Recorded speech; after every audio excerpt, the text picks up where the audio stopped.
une petite vidéo pour toute une série de parents qui se trouvent dans une situation pas facile. Des parents qui ont des enfants adultes, mais des enfants adultes qui ont pris leur distance. Et je pense qu'il y a différentes choses auxquelles il faudrait peut-être réfléchir pour trouver des solutions et aider ces familles quelque part à pouvoir se reconnecter. Bonjour, mon nom est Sophie Stevens-Lemaigre de oserpartager.net. Sur le site, tu trouveras des informations sur la communication, qui est un pilier pour moi essentiel pour pouvoir grandir, pour pouvoir gagner en confiance et surtout pour te permettre de construire des relations qui soient saines, équilibrées tout autour de toi, que ce soit au niveau professionnel ou au niveau personnel. Aujourd'hui, j'ai donc envie de travailler un élément parce que je me rends compte en fait que j'ai beaucoup de commentaires sous les vidéos de parents qui me relatent ce genre de situation et je vois aussi les informations que je collecte, je vois aussi les emails que je reçois par rapport à cette problématique de parents qui me démontrent un certain cynisme, un certain rejet parce qu'ils sont blessés et qui m'expliquent effectivement qu'ils ont une vraie situation compliquée avec leurs enfants. Les informations principales que je reçois, qui viennent des parents, sont qu'ils se sentent rejetés par leurs enfants, qu'ils se sentent mal aimés en définitive, que les enfants ne prennent pas contact avec eux et qu'ils ont vraiment ce sentiment d'avoir tellement fait pour leurs enfants et puis de se retrouver tout à fait abandonnés. C'est vraiment cette dualité que je vois se répéter en permanence. Je comprends très bien cette situation parce que je pense qu'il y a énormément de parents qui ressentent ce genre de choses et probablement plus les mamans. Pourquoi ? Parce que les mamans, elles ont toutes, à quelques exceptions près, eu une fonction nourricière des enfants. Elles se sont occupées de la vie de tous les jours, elles se sont occupées des repas, elles se sont occupées de s'assurer que les enfants avaient ce dont ils avaient besoin à tous les niveaux, que ce soit au niveau scolaire, au niveau des repas, au niveau des vêtements, au niveau des activités, au niveau de tous leurs besoins pendant toute leur croissance. Oui, ce sont des enfants qui deviennent des adultes. D'abord, ce sont des jeunes adultes, des adultes qui ont besoin de prendre leur envol, qui ont besoin de pouvoir marquer leurs différences et qui éventuellement vont commencer à aussi exprimer une opinion personnelle qui peut ne pas du tout correspondre à celle de leur maman ou de leurs parents en général. C'est sûr que, suivant la manière dont on va accueillir leurs différences, et j'insiste vraiment là-dessus, il peut y avoir des situations qui vont soit s'apaiser, soit malheureusement se renforcer dans la mauvaise direction. En fait, le problème, c'est que ce que je comprends d'un parent qui a un besoin de pouvoir avoir des contacts avec son enfant, c'est aussi une prise de conscience difficile que le parent doit faire, que maintenant que l'enfant est adulte, il ne va plus passer autant de temps qu'il a pu le faire quand il était plus jeune avec ses parents. Il y a différentes études qui expliquent qu'à partir du moment où un enfant devient un adulte, le temps qu'il va passer avec ses parents va littéralement diminuer par 5. Donc de 100%, ça passe à 21%. C'est pas beaucoup. C'est vrai qu'en comparaison avec éventuellement même des collègues de bureau avec lesquels on passe plus de temps puisqu'on passe peut-être une journée ensemble au bureau, eh bien effectivement le temps que les parents passent avec leurs enfants devenus adultes devient vraiment très très petit. Si en plus s'ajoute à ça des éventuelles tensions, alors à ce moment-là effectivement l'enfant adulte va faire des choix qui vont probablement être difficiles pour les parents, quitte à ce que le choix soit effectivement un éloignement. Pourquoi est-ce que je voulais en parler aujourd'hui ? Parce que je comprends la difficulté qui s'est mise en place, mais parce que je sais aussi qu'il est possible de changer ça. Alors le changement doit se faire à 2 niveaux. C'est clair que les parents vont devoir faire un effort, mais les enfants vont devoir aussi comprendre l'effort qui est fait. On reparlera dans une autre vidéo de cette problématique.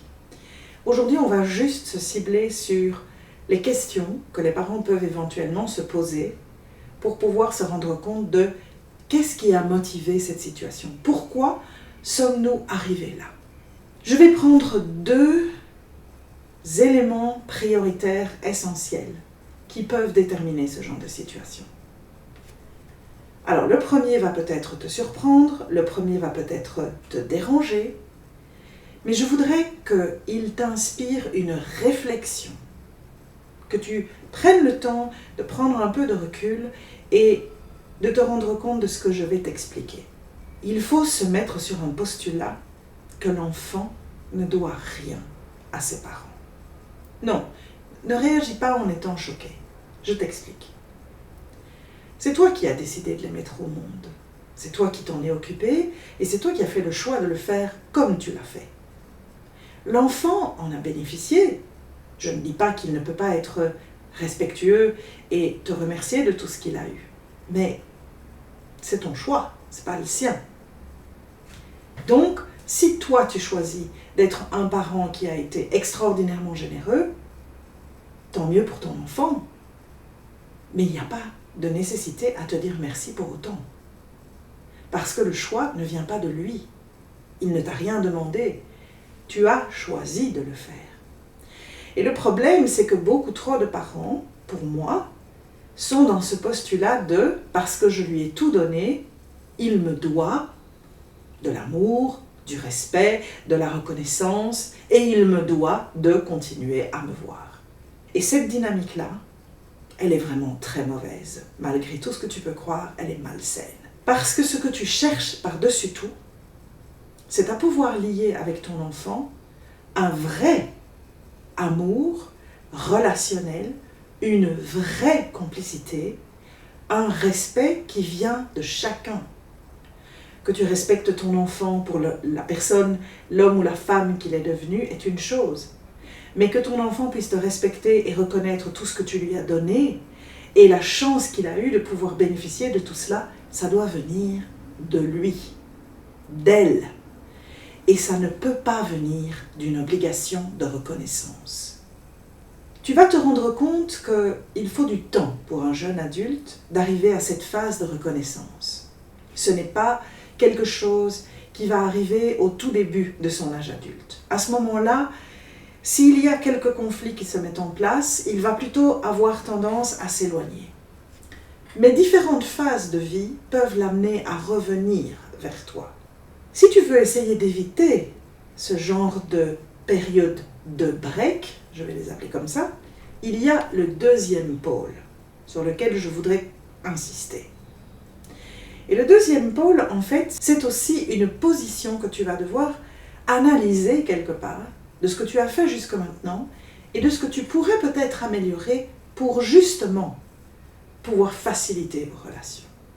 Et le deuxième pôle, il concerne le fait de reconnaître ton enfant dans sa différence. Malheureusement, il y a autour de moi beaucoup de parents qui considèrent que les enfants doivent être le prolongement de ce que eux pensent, de leur position politique, de leur position religieuse, de leur position en général au niveau de leurs pensées et de leurs appréciations diverses. Or, qu'est-ce qu'un jeune adulte va faire avant toute chose? Et ça commence parfois d'ailleurs à l'adolescence chez certains enfants, c'est que s'ils ne sont pas instinctivement d'accord avec ce que les parents prônent, ils vont chercher à comprendre ce qu'il y a à côté.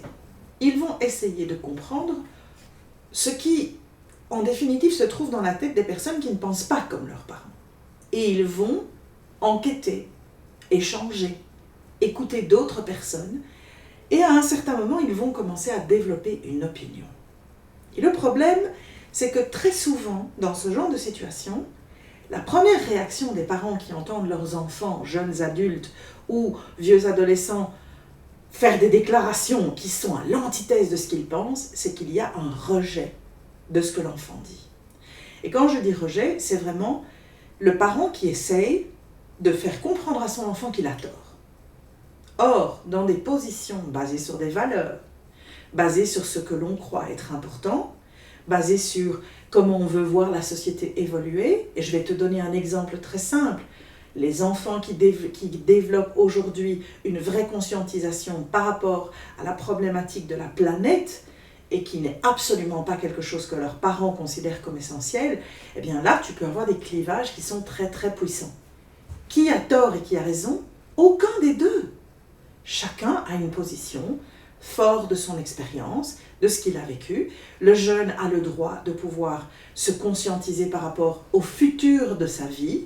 Et dans ce type de situation, le drame, c'est que si le parent se braque en lui disant « mais non, tu racontes n'importe quoi », l'enfant se sentant rejeté, il va s'éloigner. Tandis que, à partir du moment où tu peux te dire « ok, je ne suis peut-être pas d'accord avec ce qu'il pense, mais j'ai le respect de le laisser faire ses propres choix, et nous aurons éventuellement des discussions intéressantes, parce que je pourrais lui demander de m'expliquer le pourquoi de son choix, et éventuellement argumenter pour voir si peut-être je devrais me questionner aussi sur ce que je pense. » Et en fait, le problème, il est là. C'est que si tu n'es pas capable de reconnaître cette différence, l'adulte qu'il est en train de devenir, l'adulte qu'elle est devenue, dans sa différence de position, et que tu ne peux pas accepter que ton enfant que tu aimes peut ne pas avoir les mêmes opinions que les tiennes, alors à ce moment-là, ce qui se passe, c'est que ce que l'adulte ressent, ce que le jeune adulte ressent, c'est un rejet de la personne qu'il est en train de devenir. Qu'elle est en train de devenir. Et le problème, c'est qu'à l'heure actuelle, quand ce type de situation se présente, et c'est quelque part quelque chose qui a toujours existé dans toutes les familles au fil du temps, c'est que ces adultes qui prennent leur autonomie et qui ont le droit d'avoir une approche et des pensées différentes vont se distancer. Pourquoi? Parce que lorsqu'ils viennent voir leurs parents, ils doivent éventuellement composer un personnage, ils doivent éventuellement s'abstenir de rentrer dans certaines discussions parce qu'ils savent qu'à la seconde où ils vont s'exprimer, ils vont se faire massacrer, et ça arrive, je ne joue pas ici, c'est un fait. Et si l'enfant ne peut pas être reconnu dans sa différence et respecté dans son choix, pourquoi est-ce que l'enfant viendrait passer du temps avec ses parents? Est-ce que tu comprends en fait ici ce que j'essaie de t'expliquer? Ces deux pôles sont en fait essentiels. Alors, pour que tu comprennes bien pourquoi j'insiste et pourquoi je sais que ça fait la différence, c'est parce qu'ici je vais te mettre en parallèle avec une vidéo que j'ai faite il y a au moins 2 ans sur le Fix et Growth Mindset, l'état d'esprit fixe et l'état d'esprit de croissance. C'est un livre qui s'appelle « Oser réussir ». Je pense que la traduction française est encore celle-là.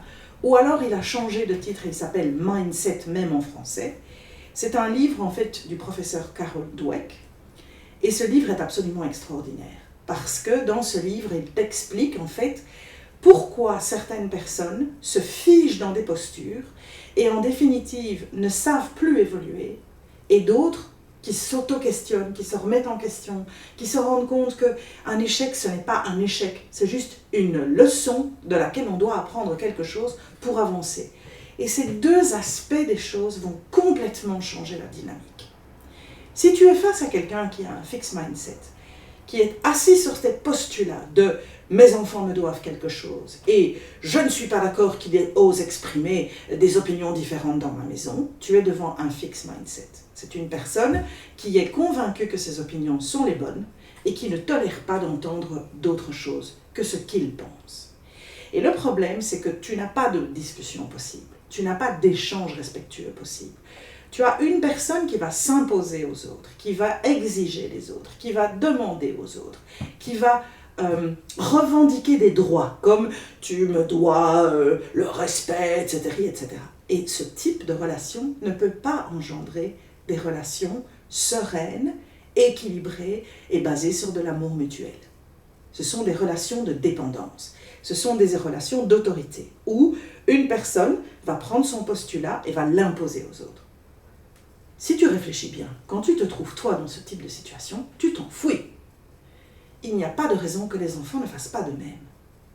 Donc, il faut que tu prennes conscience que quand tu es face à un fixed mindset, il y a ce blocage qui peut se faire, qui la plupart du temps se fait. Malheureusement, une personne qui est dans un fixed mindset, c'est une personne en fait qui a très peur de montrer ses faiblesses. C'est quelqu'un qui considère qu'elle a toujours une image qu'elle doit projeter d'elle et que si elle ne peut pas le faire correctement, eh bien à ce moment-là, elle va perdre son équilibre en fait. Et les fixed mindset sont des gens qui malheureusement n'évoluent pas. Ils ont cette espèce de cage autour d'eux qui les protège, qui leur permet de rester à un certain niveau. Ils ne vont pas essayer d'évoluer, ils ne vont pas essayer de vraiment se lancer des défis pour voir jusqu'où ils peuvent aller. Ils vont se rassurer, ils sont là, ils sont bien, ils sont protégés et ils vont rester dans ce postulat. Mais malheureusement, ce type de postulat engendre ce que je viens de t'expliquer dans les rapports humains. Et je te parle de ça vis-à-vis des enfants, mais tu peux avoir des patrons dans une entreprise qui ont exactement ce postulat-là. Eh bien, tu pourras essayer tout ce que tu veux pour essayer de les faire dérouter. Ça ne fonctionnera pas. Donc, je n'ai pas de critique vis-à-vis de ces personnes. Je t'analyse simplement la situation. Je connais beaucoup de personnes comme cela. Aujourd'hui, je comprends mieux pourquoi elles se sont littéralement protégées derrière ces barrières. Et c'est une faiblesse pour moi plus qu'une force. Mais effectivement, dans un postulat de relation parent-enfant, ça peut avoir vraiment des aspects très négatifs. Parce que ça va empêcher aux parents de reconnaître la différence que l'adulte devenu a besoin d'exprimer, et ça va aussi empêcher des fluidités de dialogue parce qu'il y aura toujours ce besoin de se retrancher derrière ces postulats et d'empêcher quelque part toute possibilité de vraie discussion. Par contre, si tu vas vers une autre approche, l'ouverture d'esprit, le fait de te dire j'ai éduqué mes enfants pour leur donner des ailes, ils vont se transformer, ils vont devenir des personnes que je dois pouvoir apprécier même si je ne suis pas toujours d'accord avec eux, parce que quelque part ils ont le droit de devenir l'adulte qu'ils choisissent de devenir. Et à partir du moment où tu es toujours dans ce respect, tu peux dire que tu n'es pas d'accord, il n'y a pas de problème avec ça. Mais dire que tu n'es pas d'accord ne veut pas dire que tu imposes ton avis. Il veut simplement dire que tu penses ce que tu penses, je pense ce que je pense, on peut en parler et échanger sur le sujet. Est-ce que tu vas me convaincre du contraire? Peut-être pas nécessairement, mais en attendant, le dialogue n'est pas cassé, il est toujours présent et il se fait toujours dans le respect des différences. Et à partir du moment où tu crées ce type de relation, il y a deux choses qui se font. C'est que tes enfants vont rester aimants et ils vont t'apprécier parce que tu les accueilles et tu les acceptes pour les adultes qu'ils sont devenus. Que tu ne cherches pas à les transformer, que tu ne cherches pas à en faire des personnes différentes, que tu les acceptes simplement dans les choix qu'ils font. Et que tu es toujours là pour les accompagner quand à un moment ou à un autre, ils ont besoin de ton soutien. Alors dans ce postulat, il y a une clé que je vais t'ajouter, c'est vraiment mon bonus là aujourd'hui, c'est si tu te mets dans un postulat de jugement, particulièrement par rapport aux partenaires que tes enfants choisissent, tu vas rentrer dans des clivages. Et ce clivage-là, il est très très délicat. Parce que si ton enfant ressent vraiment de façon probante le fait que tu n'apprécies pas ou que tu portes un jugement sur son partenaire, crois-moi, c'est aussi une des raisons pour lesquelles ils vont s'éloigner. Tu peux partir sur un postulat de question en te disant « est-ce que c'est le bon choix ?» Mais le bon choix, il est basé sur ce que tu penses. Or, tu n'es ni dans leurs chaussures, tu n'as pas leur vie, tu as la tienne. Tu penses les connaître parce que tu les as vus grandir jusqu'à 18-20 ans. Mais plus ou moins à cet âge-là, ils ont quand même commencé à prendre leur indépendance. Et prendre leur indépendance, c'est aussi s'affirmer en tant qu'individu différent. Et cette notion-là, tu ne la maîtrises peut-être plus autant que tu crois. C'est vrai qu'il est préférable de devenir copain avec le partenaire, ou en tout cas de pouvoir l'apprécier. Parce que même si tu n'aurais pas imaginé ton enfant choisir ce partenaire-là, ou cette partenaire-là, ça ne veut pas dire que pour lui ou pour elle, ce n'est pas le bon partenaire. Je vais même aller plus loin. Tu vas peut-être avoir raison en te disant « Oh là là, c'est pas du tout le partenaire qu'il faut à mon enfant. » Mais malheureusement, tu auras beau lui dire tout ce que tu veux. Ton enfant fera exactement ce qu'il décide. Et il ira au bout de la route autant de temps qu'il décidera de le faire. Par contre, si tu ne montres pas de jugement et que tu t'assures simplement de savoir comment va ton enfant, comment il ou elle se sent dans cette relation que tu sais être difficile, ton enfant saura que tu es toujours là pour le ou la soutenir et pourra se réfugier chez toi ou venir trouver de l'aide chez toi le moment venu quand l'enfant en aura besoin. Il faut que tu puisses comprendre cette ouverture. Il faut que tu puisses maîtriser essentiellement ce que cela veut dire pour pouvoir garder des relations avec tes enfants. C'est un jeu d'équilibriste. Je ne te dis pas que c'est nécessairement facile. Mais tu vas te rendre compte qu'une fois que tu rentres dans ce postulat, ça devient tout à fait naturel. Et donc, je pense que c'est ça, en fait. C'est progressivement créer ces liens. C'est continuer à faire partie de la vie de tes enfants, à distance ou plus proche, mais en ayant vraiment construit ce respect mutuel, cet accueil de la différence, ce postulat d'éviter de poser des jugements. Tu veux comprendre, tu poses des questions, mais c'est pas pour ça que tu donnes un avis ou que tu poses un jugement. Et à ce moment-là, tu crées vraiment avec tes enfants une relation dynamique différente. Alors, on va terminer cette longue vidéo, parce que je viens de te donner des points de repère, mais toi tu te dis maintenant, mais comment je fais pour mettre ça en place? Eh bien, la première étape, c'est de faire ta propre analyse, d'essayer de comprendre ce qui s'est passé, d'essayer de reconnaître vis-à-vis de toi-même, tu es seul face à toi-même, personne ne te juge, personne ne va poser de jugement par rapport à ça, c'est vraiment toi par rapport à toi-même. Essaye de réfléchir à tout ce que je t'ai dit et de te dire, est-ce que j'ai agi de cette manière-là? Est-ce que j'ai été dans le jugement? Est-ce que je continue à être dans le jugement? Est-ce que je donne un avis? Est-ce que j'impose un avis? Tout ce type de problématiques qui peuvent faire qu'un enfant décide qu'il n'a plus envie de te voir. Ça, c'est la première chose. Une fois que tu as posé le cadre, c'est qu'est-ce que je peux changer? Et en fait, il va falloir que tu le démontres à tes enfants. Il va falloir que tu te dises, ok, je vais les inviter pour faire un repas à la maison et je vais les laisser parler. Et je vais m'abstenir de donner le moindre commentaire. Je poserai des questions pour bien comprendre ce qui se passe, mais je vais les écouter, je vais les observer et je vais essayer de ne pas les juger. Même leur partenaire, même si ce partenaire ou cette partenaire, je ne suis pas trop en amour avec elle pour le moment parce que je ne sais pas, j'hésite un peu à me demander si c'est la bonne ou le bon. Reste dans ce postulat d'accueil et fais cet exercice pour toi. Alors, ce postulat, tu vas devoir le faire plusieurs fois. Ce n'est pas quelque chose qui va se faire en un coup. Tu vas devoir faire une première situation, tu vas devoir te rendre compte, est-ce que je tiens un coup ou est-ce que je ne peux pas résister à vouloir donner un avis et porter un jugement? Donc ça, c'est déjà une première chose, c'est un exercice que tu vas devoir faire, que tu vas devoir apprendre à maîtriser. Et je sais de quoi je parle. Il y a eu des discussions, il y aura encore des discussions durant lesquelles je voudrais donner un avis et puis je me dis, non, je vais éviter, je n'ai pas la même opinion, j'ai pas envie de commencer à engendrer un clivage et ce sujet ne vaut pas la peine, en définitive, qu'on commence à argumenter. Donc, il y a des sujets sur lesquels j'ai des positions très fermes, ce sont des opinions qui sont les miennes, que je n'impose à personne, mais il y a aussi des sujets sur lesquels je m'abstiens d'avoir des discussions parce que je ne vois pas l'utilité. Donc, c'est aussi cet équilibre. Tu restes le parent, tu restes le sage, quelque part, celui qui a plus d'expérience, celui qui peut peut-être avoir un peu plus de recul aussi par rapport aux choses. Donc tu vois, tout ce jeu est très important. Et une fois que tu l'auras fait 2-3 fois, tu vas te rendre compte que les enfants seront déjà plus agréables avec toi. Parce qu'ils n'auront plus ce sentiment d'être jugés. Parce qu'ils se diront, tiens, c'est marrant, maman a changé, c'est peut-être papa qui a changé. Et donc, du coup, effectivement, ils vont se questionner, ils vont commencer à s'en rendre compte. Une deuxième chose que tu peux faire, c'est leur envoyer des nouvelles. Ça peut être simplement un petit message ou un petit message vocal pour leur dire « Je vous souhaite une bonne semaine, je vous aime de tout mon cœur et j'espère que vous allez bien ». Si tu ne l'as jamais fait, crois-moi, ça va vraiment les surprendre. Maintenant, si tu ne l'as jamais fait, c'est pas nécessairement facile à faire, surtout les premières fois. Et puis, tu pourras un jour avoir une discussion avec eux. Et ça, ce serait, dans mon monde idéal, ce serait le moment le plus important. Mais je vais te donner alors un conseil. Si un jour tu veux faire ton mea culpa, c'est-à-dire oser dire à tes enfants, je reconnais que j'ai pu être un peu trop comme ça ou un peu trop comme ça, je n'avais pas compris certaines choses, je vais faire un effort, je vous promets que je vais être bienveillante et je vais vous laisser devenir l'adulte que vous choisissez de devenir sans porter de jugement.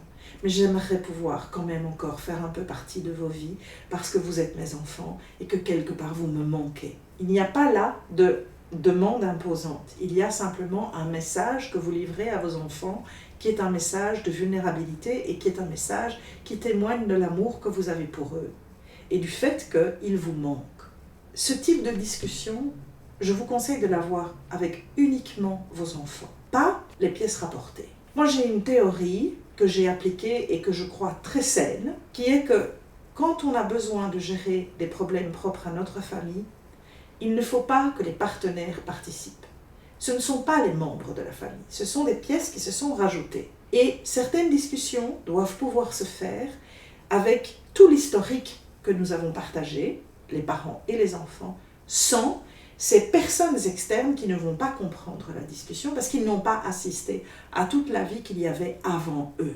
Et certaines de ces discussions doivent se faire juste entre vous. Bien entendu, si toi, maman, tu te trouves avec un papa qui n'a pas la même position que la tienne et que tu sais que ton partenaire ne sera pas nécessairement aligné avec ce que tu voudrais mettre en place, eh bien, c'est aussi à toi de prendre une initiative toute seule.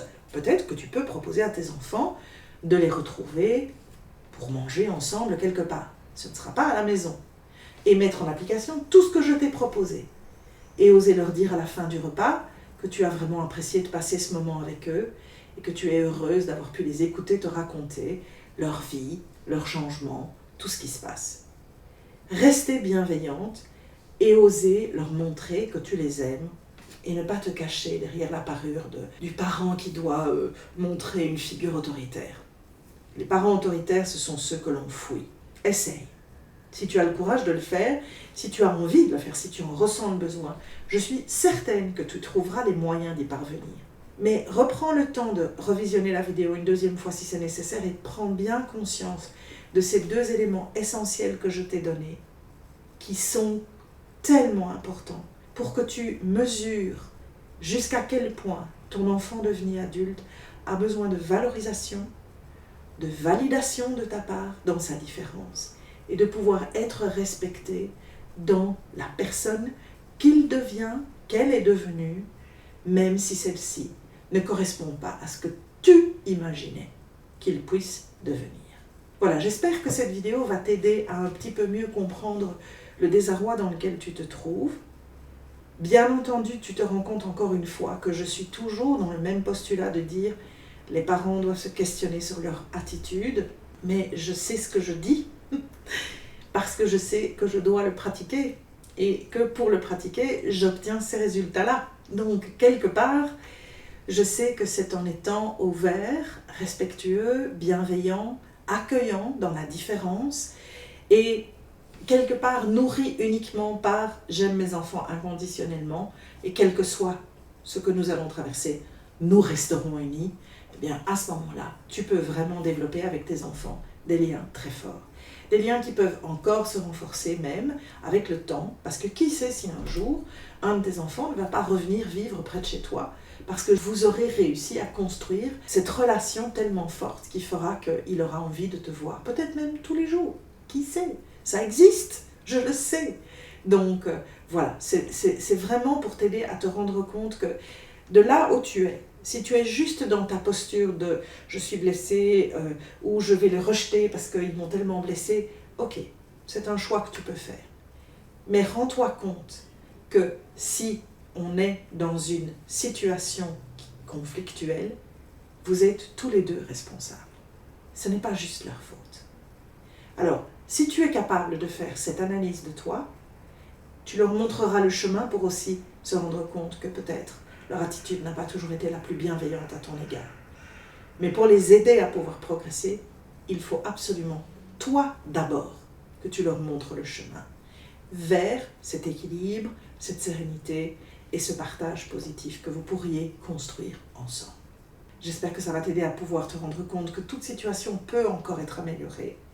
Mais c'est vrai, je le reconnais, ça va demander un petit peu d'effort, un peu de travail, de changer certains réflexes, certaines habitudes. Ça arrivera de retomber dedans, mais ça peut aussi être un moyen pour pouvoir prendre conscience des travers dans lesquels on se trouve et pouvoir les changer vraiment définitivement.